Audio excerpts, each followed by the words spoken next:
नमस्कार, आदाब, सत श्री अकाल। कैसे हैं आप सभी लोग? उम्मीद है अच्छे ही होंगे। आज के इस वीडियो में हम लोग बचे हुए क्वेश्चंस का हम लोग डिस्कशन करेंगे। जैसा कि आप लोग पिछला वीडियो में देखे होंगे कि इसमें जो है, जैसा कि पिछला ही वीडियो में आप लोग देख चुके होंगे कि हमने 11 क्वेश्चन तक हम लोगों ने डिस्कशन किया। ये जितने भी क्वेश्चन हम डिस्कशन कर रहे हैं, ये सारे क्वेश्चन किसी न किसी यानी कि रेलवे के एग्ज़ाम के प्रीवियस ईयर क्वेश्चंस के पेपर से उठाए गए। यानी आपको एक भी क्वेश्चन जो है वो इररिलेवेंट नहीं मिलेगा। यानी जितना भी आप लोग पढ़ रहे हैं सब टू दी पॉइंट और एग्जामिनेशन पॉइंट ऑफ व्यू से एकदम इम्पोर्टेंट क्वेश्चन है। उससे पहले मैं आप लोग को एक बात बता दूं कि आप लोग का जो ये क्वेश्चन है भले ही हिंदी में दिख रहा है, इसमें आप लोग को लैंग्वेज प्रॉब्लम नहीं होगा, लैंग्वेज बैरियर का इसमें कोई इशू नहीं आएगा। यानी हिंदी वाले भी आराम से समझ सकते हैं और इंग्लिश वाले भी आराम से समझ सकते हैं।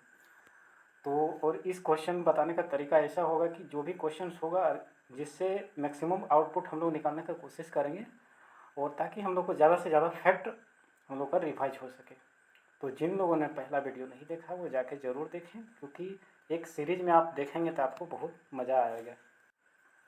तो बिना कोई वक्त गवाए हम लोग चलिए आज की कक्षा शुरू करते हैं। तो आप लोग पेशेंस बना के रखिएगा और आप लोग यकीन मानिए आप लोग को बहुत मज़ा आने वाला सेशन में। तो पहला क्वेश्चन जो है यहाँ पे हम लोग देख सकते हैं कि जब एटीपी के टर्मिनल फॉस्फेट लिंकेज में जल का उपयोग करके यानी कि वाटर का उपयोग करके विखंडित होता है, यानी कि उसका फिजन होता है, तो उसमें कितना किलो जूल पर मोल के इक्विवेलेंट यानी समतुल्य ऊर्जा यानी कि इक्विवेलेंट निकलती है। तो ये एक तरह का आपका जो है, ये एक तरह आपका जो है वो आपका फैक्चुअल क्वेश्चन है, यानी फैक्ट से रिलेटेड है आपको, यानी कि इसको आप लोग को सीधा सीधी याद रखना होगा। तो उम्मीद करते हैं आप लोग अगर इसका आंसर आप नहीं बता पा रहे हैं तो इसका एक फिक्स आंसर है आपका, ये आप देख सकते हैं 30.5।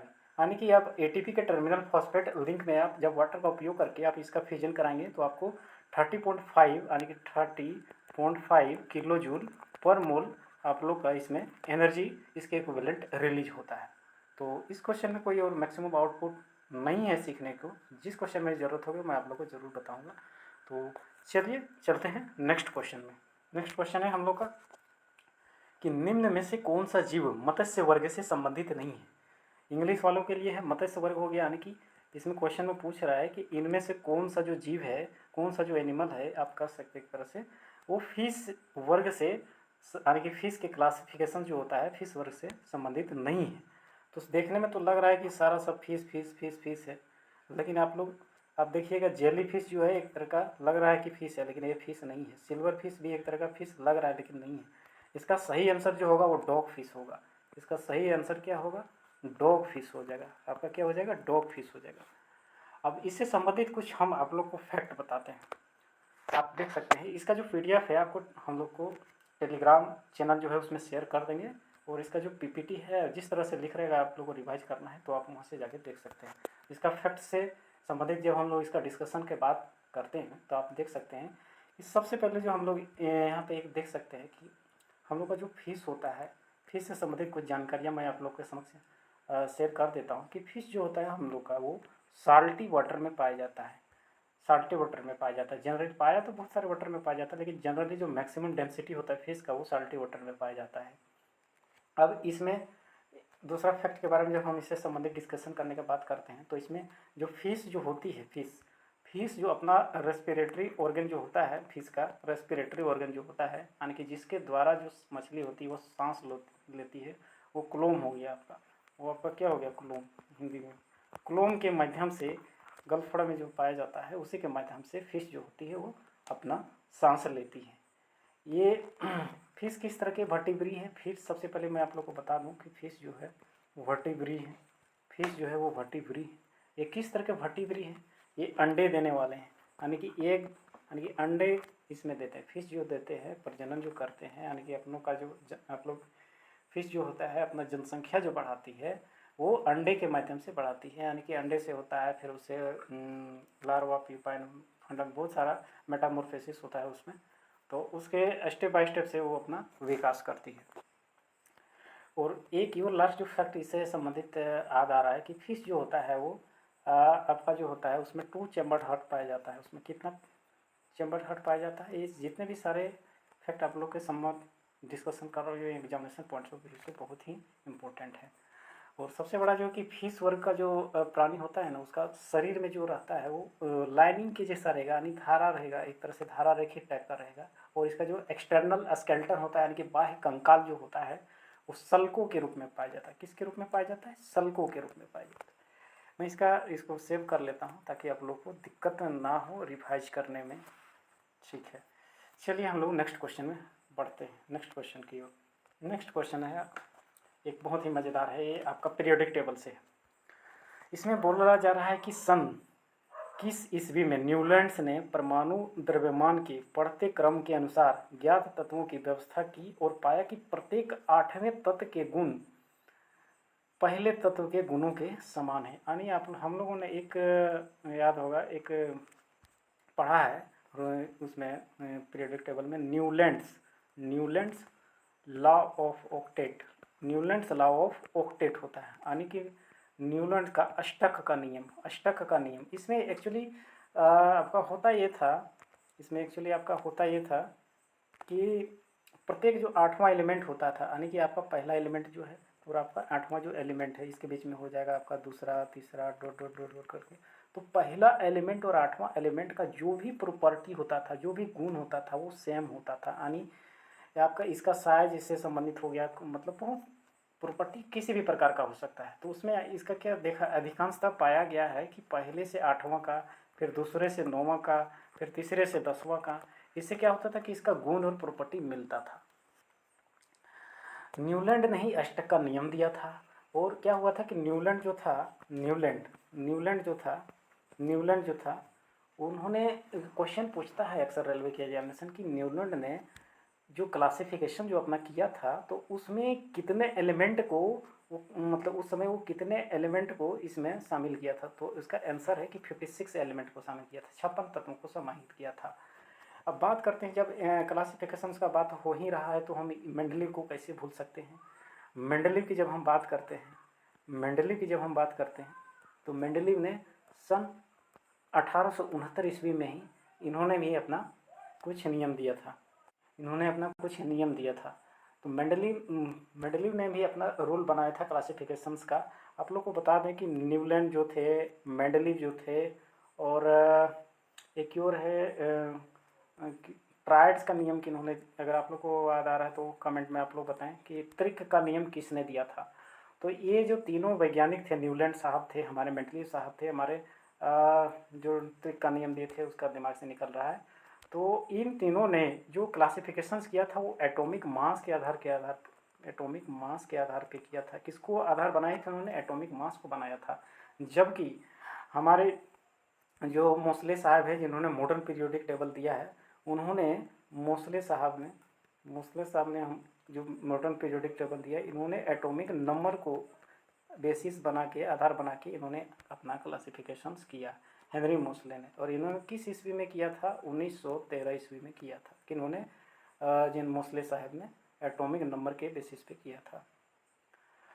तो आप देख सकते हैं कि एक क्वेश्चंस के बेसिस बना के हम लोग कितना लंबा डिस्कशन कर रहे हैं, ताकि इससे संबंधित जितना बार आएगा उतना बार डिस्कशन किया जाएगा, ताकि इससे संबंधित आप लोग का जो फैक्ट है वो दिमाग में रिपीट करते रहे। और पढ़ने का आप अगर आप लोग बोलिएगा, आप खुद से समझ सकते हैं कि अगर एग्जामिनेशन दिए होंगे तो पढ़ने का सही मायने में यही एक सबसे बेस्ट तरीका होता है।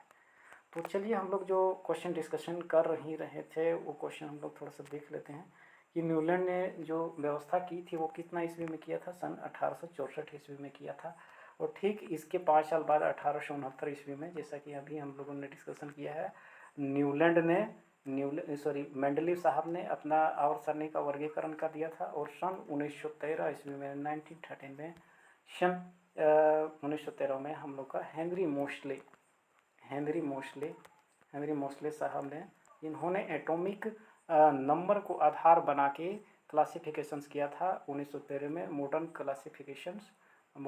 क्लासिफिकेशंस ऑफ पीरियोडिक टेबल वो हेनरी मोस्ले ही ने किया था। तो आप लोग देख सकते हैं कि एक क्वेश्चन को आधार बना के कितना क्वेश्चन का डिस्कशन किया जा रहा है। चलिए चलते हैं नेक्स्ट क्वेश्चन पे। अब इस क्वेश्चन में बोला जा रहा है कि निम्न में से कौन सा कथन गलत है। तो इसमें गलत का बात किया जा रहा है। तो इसमें आप देख सकते हैं कि डीएनए का पूरा नाम डीऑक्सी राइबोन्यूक्लिक एसिड। ये क्वेश्चन तो ये जो है पूरे बिल्कुल पूरे तरह से सही है। पहला जो हम लोग का जो है पहला वो बिल्कुल पूरे 100% सही है। दूसरा क्वेश्चन है कि यह गुणसूत्र में उपस्थित होने वाला रासायनिक तत्व है। यानी गुणसूत्र हो गया आपका, एक तरह से आप कह सकते हैं गुणसूत्र को क्रोमोसोम्स बोलते हैं, क्रोमोसोम्स होते हैं। क्रोमोसोम्स हम लोग का जो होता है वो 23 पेयर होता है, जिसमें हम लोग का 22 पेयर जो होता है ऑटोसोम्स होता है, और एक पेयर जो होता है वो सेक्स क्रोमोसोम्स होता है, जो वही लिंग निर्धारण करता है। अगर एक्स एक्स आ गया तो गर्ल्स बेबी पैदा होगी, और एक्स वाई हो गया तो लड़का पैदा होगा। दूसरा भी क्वेश्चन जो है, दूसरा भी जो हम लोग का ऑप्शन है वो बिल्कुल पूरी तरीके से सही है, क्योंकि इसमें बताया गया है कि यह गुणसूत्र में उपस्थित होने वाला रासायनिक तत्व है। यानी कि बोल रहा है कि यह क्रोमोसोम में प्रेजेंट होने वाला केमिकल एलिमेंट है जो आनुवांशिक गुण का वहन करता है। आनुवांशिक गुण हो गया यानी कि जेनेटिक, जो आपका जो जेनेटिक प्रॉपर्टी होता है उसको कैरी करने का काम कौन करता है? डीएनए करता है। कौन करता है? डीएनए करता है आपका।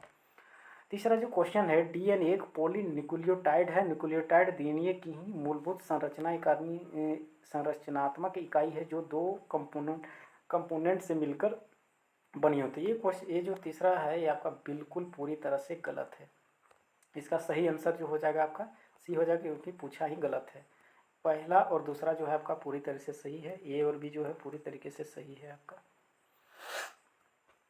चलिए अब हम लोग नेक्स्ट इससे संबंधित कुछ फैक्ट को डिस्कशन कर लेते हैं। यहाँ पे हम लोग कर सकते हैं कि डीएनए का जो हम लोग सबसे पहले यहाँ पे डीएनए का हम लोग पूरा पढ़ ही लिए हैं कि इसका जो पूरा नाम होता है डी ऑक्सी राइबोन्यूक्लिक एसिड होता है। उसके बाद इससे संबंधित एक और जो फैक्ट आ रहा है कि यह क्रोमोजोम में उपस्थित होने वाला रासायनिक तत्व यानी कि केमिकल एलिमेंट है जो आनुवांशिक गुण का वहन करता है। ये क्वेश्चन में ही डिस्कशन हो गया था। तीसरा जो इसमें संबंधित आ रहा है कि डीएनए में सूचना को 4 रासायनिक आधार के आधार पर किया जाता है। वो क्या होता है? एडेनिन, गुआनिन,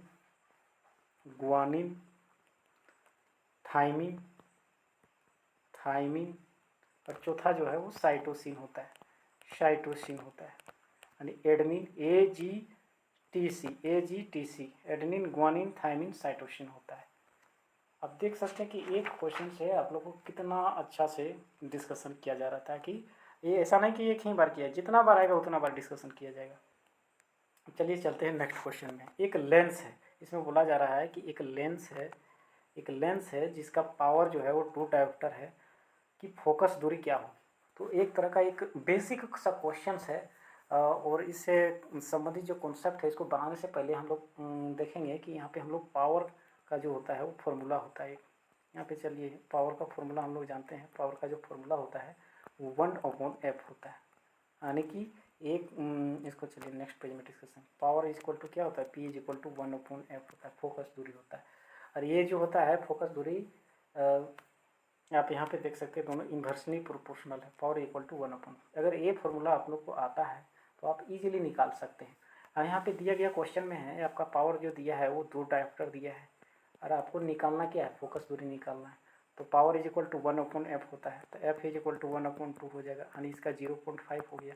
तो 0.5 क्या हो गया? ये मीटर में हो गया। ये जो f रहता है जनरली स्टैंडर्ड में मीटर में ही रहता है, तो इसको अगर आप सेंटीमीटर में बदलेंगे तो कितना हो जाएगा? 50 सेंटीमीटर हो। देखें कितना ईजी था ये क्वेश्चन सॉल्व करना। तो इसका जो सही आंसर हो जाएगा आप लोग का, इसका जो सही आंसर हो जाएगा आप लोग का 50 सेंटीमीटर हो जाएगा, ना कि 50 मीटर हो जाएगा। चलिए चलते हैं नेक्स्ट क्वेश्चन में। चलिए चलते हैं आपको नेक्स्ट क्वेश्चन में है कि पारंपरिक रॉकेट के ईंधन दहन के फलस्वरूप उत्सर्जित गैस की उत्सर्जक दर होती है इंग्लिश में। यानी कि ट्रेडिशनल जो रॉकेट होता है, ट्रेडिशनल रॉकेट यानी कि जो पुराना मॉडल का जो रॉकेट है, ईंधन के दहन में यानी कि जो उसमें कम्बशन होता है, उसका जो फ्यूल का कम्बशन होता है, तो जब फ्यूल का कम्बशन होता है उसके जो फलस्वरूप यानी कि फाइनल में जो उसके जो दहन के यानी कि अगर कम्बशन हो रहा है फ्यूल का, तो उसका रिजल्ट से जो गैस जो रिलीज हो रही है, हमारा जो गैस रिलीज हो रही है वायुमंडल में, तो उसका रिलीज होने का जो है वो रेट क्या है? ये एक तरह का आपका फैक्चुअल क्वेश्चन है। अगर आप लोग को याद है तभी आप इसको अटेम्प्ट कर पाएंगे। जो जिसका सही आंसर है 4000 मीटर पर सेकंड। अब इसको हम इससे संबंधित हम लोग क्वेश्चन को डिस्कशन कर लेते हैं। इससे संबंधित जो फैक्ट होता है थोड़ा सा, ज़्यादा नहीं है, थोड़ा सा ही इसमें फैक्ट है कि अगर आप कह सकते हैं कि रॉकेट का जो फ्यूल होता है, रॉकेट का जो फ्यूल होता है, ईंधन, उसको हम लोग प्रणोदक कहते हैं। इंग्लिश वाले भी इसी में याद रख सकते हैं, कोई जरूरी नहीं है। प्रोपेलेंट इसको बोलते हैं, प्रोपेलेंट, प्रोपेलेंट, प्रोपेलेंट बोला जाता है इसको, प्रणोदक को।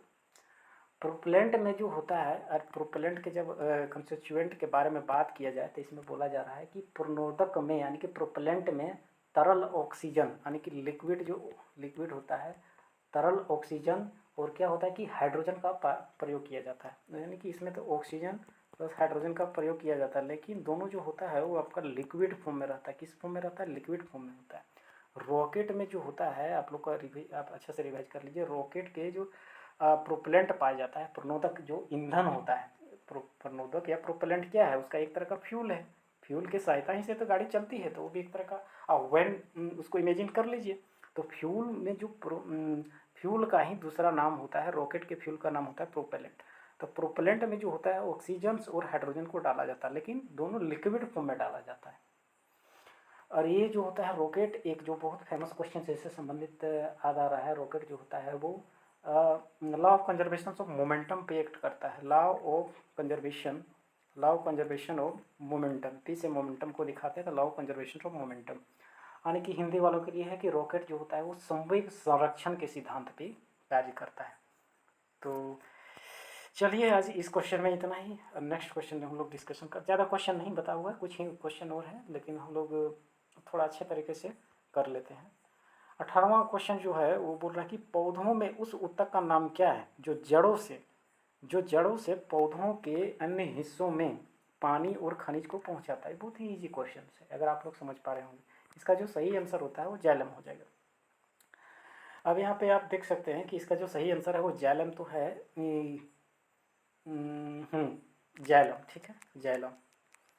जाइलम का काम क्या है कि पेड़ पौधों के रूट से होता है, रूट से उसका जो होता है, रूट से होता है, और मतलब अदर पार्ट में, यानी कि जैसे टहनी की तरफ हो गया, ये एक ही दिशा में जाता है, इसलिए इसको पूछता भी है कि ये यूनि डायरेक्शनल है या बाई डायरेक्शनल है।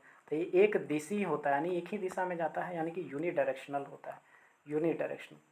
जब बात करते हैं जाइलम है तो इसको फ्लोएम का ही बात कर लेते हैं। फ्लोएम में क्या होता है कि अदर पार्ट से होता है, यानी कि पत्ती से, अदर से कह सकते हैं, रूट की तरफ होता है, यानी कि एक तरह से ये होता है बाय डायरेक्शनल होता है। क्या होता है? बाय डायरेक्शनल होता है। ये कहीं से भी ऊपर नीचे आगे पागे कहीं, मतलब ये इंडिपेंडेंट होता है आने जाने के लिए। बात कर लेते हैं कुछ कि जाइलम जो होता है वो एक तरह से जाइलम जो होता है वो क्या करता है? मैकेनिकल सपोर्ट प्रदान करता है, यानी आंतरिक सहायता प्रदान करता है, मैकेनिकल सपोर्ट करता है। उसके बाद जाइलम को जो होता है जनरली क्या होता है कि वुड भी बोला जाता है, या हिंदी में इसको बोलते हैं काष्ठ। फ्लोएम का हम लोग मुख्य कार्य बता ही दिए। मैम जो काम होता है कि पत्तियों के द्वारा तैयार किया गया जो भोजन होता है उसको टहनी या पत्तों से जड़ की तरफ, या जितने भी टहनी उसके द्वारा सब जगह शेयर किया जाता है, पौधे के विभिन्न भागों में पहुंचाया जाता है। यही जो होता है वो फ्लोएम का मेन काम होता है, इसलिए इसको बाई डायरेक्शनल में रखा गया है। जाइलम और फ्लोएम जो होता है वो दोनों होता है वो कॉम्प्लेक्स परमानेंट टिश्यू के अंतर्गत आते हैं। किसके अंतर्गत आते हैं? Complex permanent tissue. और इन दोनों को क्या संवहनी ऊतक भी कहा जाता है हिंदी वालों के लिए। चलिए चलते हैं नेक्स्ट क्वेश्चन में। नेक्स्ट क्वेश्चन जो होता है कि किसी भी प्रक्षेपक पथ जो होता है वो किस तरह का होता है? परवलयाकार, यानी एलिप्टिकल पाथ होता है। एलिप्टिकल पाथ बोल रहा है कि जब प्रोजेक्टाइल मोशन में होता है, प्रोजेक्टाइल मोशन में होता है, यानी कि प्रोजेक्टाइल मोशन मतलब आप समझ लीजिए कि गांव देहात का लड़का है तो आप अगर ढेलक फेंक रहे हैं, आम झाड़ रहे हैं अगर आप लोग आम तोड़ रहे हैं या कोई अदर फूल, तो आप लोग के द्वारा जो आम को तोड़ा जाना जमीन के साथ जो एंगल बनाता है उसी को प्रोजेक्टाइल मोशन कहा जाता है। कल के वीडियो में भी मैंने इसका डिस्कशन किया था, जितना बार आएगा उतना बार भी डिस्कशन करूँगा। तो उम्मीद करते हैं ये क्वेश्चन आप लोग को समझ में आ गया होगा, इसमें कुछ सोचना नहीं है। बोल रहा है कि जिसमें जो होता है फेंका जाता है तो कौन सा पाथ फॉलो करता है, वो कौन सा होता है? एलिप्टिकल या परवलयिका। नेक्स्ट क्वेश्चन जो होता है, ज़्यादा क्वेश्चन नहीं हो गया, 20 क्वेश्चन हो गया, क्वेश्चन नंबर 23 तक ही है। निम्न में से क्या कार्य एक गुण नहीं है? क्या कार्य जो है एक गुण नहीं पूछ रहा है कि इनमें से क्या है जो एक गुण नहीं, बोल रहा है कि कार्य किए जाने के लिए एक वस्तु पर बल लगाया जाना आवश्यक। बिल्कुल सही बात है, जब तक हम बल नहीं लगाएंगे तो उसमें जब हम फोर्स देंगे ही नहीं तो डिस्प्लेसमेंट कैसे ही होगा भाई साहब। दूसरा क्वेश्चन ऑप्शन सी में बोला जा रहा है कि कार्य का केवल परिमाण होता है। ये बिल्कुल गलत बात है। कार्य का केवल परिमाण मैग्नीट्यूड नहीं होता है, उसमें डायरेक्शंस भी होता है, किस दिशा में हम बल लगा रहे हैं ये इंपॉर्टेंट होता है। कार्य होने के लिए वस्तु का विस्थापन होना आवश्यक है। बिल्कुल सही बात है। अगर हम बल लगा रहे हैं तो साइंस के भाषा में किसी अगर कोई बक्सा है उस पर हम अगर बल लगा रहे हैं 100 न्यूटन का, और अगर वो डिस्प्लेस नहीं हुआ तो साइंस के भाषा में हमारे द्वारा काम किया गया कहाँ जीरो, भले ही हम थक के चूर हो जाएगा, मेरा हम लोग का पसीना से माथा तर क्यों ना हो जाए, लेकिन साइंस के भाषा में उसको जीरो वर्क बोला जाएगा, क्योंकि आपने कितनों भी बल लगा लिए अगर आप लोग दीवार को धकेल के गिरा नहीं सकते तो आप लोग के द्वारा काम किया गया जो है वो जीरो है। इससे संबंधित कुछ छोटा मोटा फैक्ट हम लोग डिस्कशन कर लेते हैं। कार्य का जो होता है ना, यानी कि वर्क का होता है, वर्क जो होता है एक गुण नहीं है, एक प्रॉपर्टी नहीं है, कार्य की एक दिशा होती है जो हम लोगों ने डिस्कशन कर लिया है। फोर्स बराबर जो हम लोग होते हैं, फोर्स बराबर होता है work into displacement, work into displacement, या इसको हम लोग एस से भी दर्शाते हैं। देयरफॉर वर्क बराबर कभी कभी क्या हो जाता है, वर्क इज इक्वल टू, उल्टा लिखा गया, उल्टा लिखा गया है, वर्क, वर्क बराबर जो होता है वो फोर्स इंटू डिस्प्लेसमेंट होता है। इसलिए वर्क बराबर कभी कभी एफ एस कोस थीटा होता है। कोस जब थीटा हो गया तो कोस थीटा हो गया तो इसमें अगर हम थीटा का मान 0 डिग्री रखेंगे तो कार्य मेरा मैक्सिमम होगा, लेकिन यही थीटा का मान 90 डिग्री अगर हम वैल्यू रख देंगे तो कार्य मेरा जो हो जाएगा 0 डिग्री में 1 वैल्यू होता है, 90 डिग्री में 0 हो जाता है। इसलिए अगर कोई कुली अगर 1 घंटा से अपने माथा पे अगर 50 किलो का बक्सा लेके खड़ा है रेलवे स्टेशन में तो उसके द्वारा कार्य किया गया कार्य 0 है, भले ही बेचारा होकर थक के चूर ना हो जाए। अब इसका एसआई का यूनिट का जब हम बात कर ले तो एसआई यूनिट जो होता है इसका जूल होता है, आप लोग सभी लोग जान रहे होंगे, इसका जो एसआई यूनिट होता है वो जूल होता है। कार्य जो होता है वो आप लोग का एक इम्पोर्टेंट जो फैक्ट होता है, बहुत बार क्वेश्चन में पूछा गया है, यानी कि वर्क जो होता है वो आप लोग का पॉजिटिव भी हो सकता है, नेगेटिव भी हो सकता है और 0 भी हो सकता है। किस केस में हो सकता है वो आप लोग को डिस्कशन कर दिया गया। 0 किस केस में होगा, जब कुल्ली माथा पे लेके खड़ा होगा। पॉजिटिव किस केस में होगा, जब यहाँ पे देख सकते हैं कि 0 डिग्री से जब पैरेलल जिस दिशा में बल लगा रहा है उसी दिशा में अगर काम हो गया तो वो पॉजिटिव हो गया, अदरवाइज नेगेटिव हो जाएगा। एक और जो फैक्ट है, लास्ट फैक्ट है कि जो आप लोग का फोर्स होता है और डिस्प्लेसमेंट यानी कि बल और विस्थापन जो होता है वो परपेंडिकुलर अगर होंगे तो यानी वही यही वाला सिचुएशन है, कुल्ली वाला सिचुएशन। अगर हम बल इधर लगा रहे हैं यार ये काम इधर हो रहा है तो अगर 90 डिग्री का कोण बन रहा है तो 0 होगा, क्योंकि थीटा का मान कोस थीटा का मान 90 डिग्री में 0 हो जाता है। एक और लास्ट डिस्कशन यही है कि बल या विस्थापन यानी कि फोर्स और डिस्प्लेसमेंट किसी एक के शून्य होने से, यानी किसी भी कोई भी चीज़, सही बात है, अगर ये 0 हो गया तो ये पूरा 0 हो जाएगा, ये 0 हो जाएगा तो बोला किसी एक के भी 0 होने से पूरा 0 हो जाएगा। उम्मीद करते हैं आप लोग को मज़ा आ रहा होगा सेशन में, तो प्लीज़ सपोर्ट जरूर करें। हैं छोटा चैनल है लेकिन आप लोग को यकीन मानिए कंटेंट मज़ेदार, दमदार, शानदार, ज़बरदस्त, जिंदाबाद मिल रहा है। अगला क्वेश्चन जो है, निम्न में से कौन सा कथन सही या गलत है, कौन सा कथन सही है या गलत है। आप यहाँ पे देख सकते हैं कि 114 जो एलिमेंट है 114 एलिमेंट से 22 अधातुएं हैं और अन्य अधातुएं। बिल्कुल सही बात है। 118 तत्वों में से 22 नहीं, फर्स्ट वाला जो है वो तो सॉरी फर्स्ट वाला जो है आप लोग को क्या बोल रहा है कि 114 तत्वों में से 22 अधातुएं हैं और अन्य अधातुएं।